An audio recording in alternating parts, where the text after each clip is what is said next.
craziest bastards I've ever met in my life. I love everyone. Crazy bastards, back here for Sons of Wrestling, TNA Impact.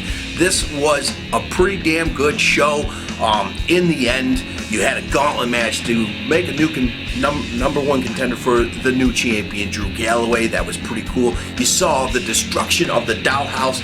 One Maria Kanellis did this, destroyed it, and let the girls fight it out. She gave up her number one contendership to allow that to happen, and that was pretty goddamn cool. That's shaking things up, that's making things fun, and that's what makes it really goddamn cool, this Impact Wrestling here.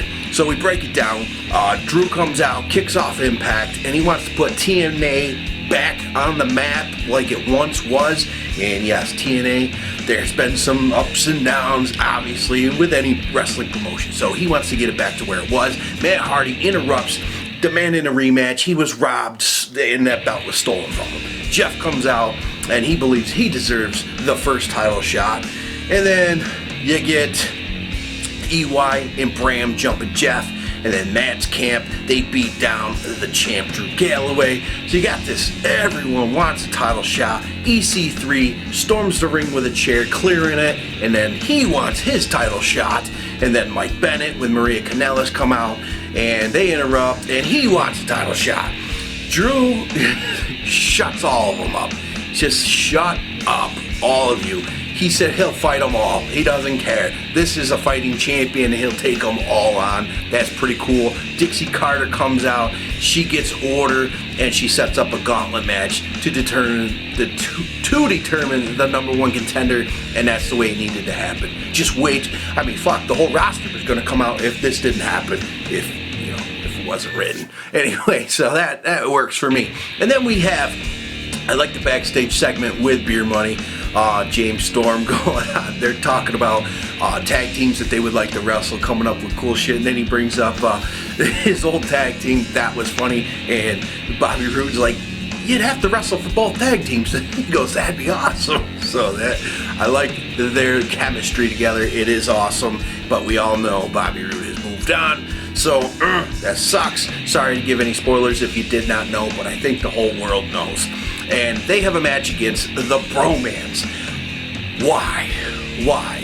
Robbie E., all that he did after he left the Bromans, Jesse Goddard's and DJ Z, and he started wrestling really good and just awesome.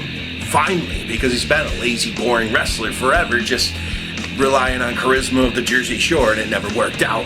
And all that erased, one quick swoop, done, back to Bromans, and DWI finish. That was just annoying. Why not have Eli Drake there? Maybe something went on with Eli Drake. I don't know. EY and Bram, they picked the numbers for their entrance into the gauntlet match, and EY sees Willow again. So this is pretty cool. Nobody else sees Willow, only Eric Young, and he's the maniac, so everybody thinks that he's just seeing shit. So what is going to happen with the Willow character? That is something that I have not heard in spoilers, dirt sheets, all that good shit, and that's what makes it fun and interesting. Yes, Jeff Hardy has some injuries going in. Maybe this is a way to keep him in the storylines without wrestling, just play that Willow character behind stages if he gets that surgery taken care of. But now we know he's got to go into a number one contendership match here at the end of the show. Then we got Eddie Edwards. Davey Richards was injured, and he has a match with Crazy Steve in a no DQ match. Crazy Steve is running the show, and then he sets up chairs in all six corners. And this was pretty cool, but it seems like anybody that puts a chair in a corner, they end up eating it, and Crazy Steve eats all six of them. Rosemary tries to distract. Eddie Edwards is not having that, grabs her, pulls her up, throws Crazy Steve into her, rolls him up, victorious. So looks like he silences that, but he does not have a tag partner. So the Decay and want Beer Money for a little while. There's no other tag teams, and now Bromans again. So it is what it is. Gail Kim versus Maria Kanellis. Maria Kanellis then throws a wedge in between the Dollhouse, giving up her number one title shot. Her title shot. Jesus Christ, giving them a number one contendership. If they break up, the winner gets her shot at the title, and this leads into hell yes awesome, Jade becoming victorious, and I was hoping that she won the title a few weeks ago when she had her match with Gail Kim, because that was just a great match. It's something new, something fresh, and breaking up the Dollhouse, which has become very stale. Taryn Terrell's been gone, Awesome Kong got fired, so it was time for something new, and Rebel's not that great in the ring. She's better as a valet or something. So this works out awesome, and the one that should be victorious did win. Jade moving on, and we'll see what happens from here.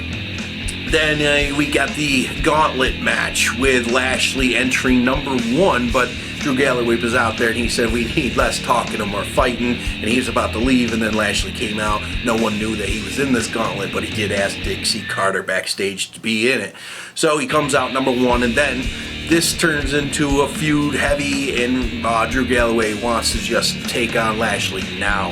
And well, EC3's music hits. He comes out as the number 2 entrant, and yes, we get this thing going.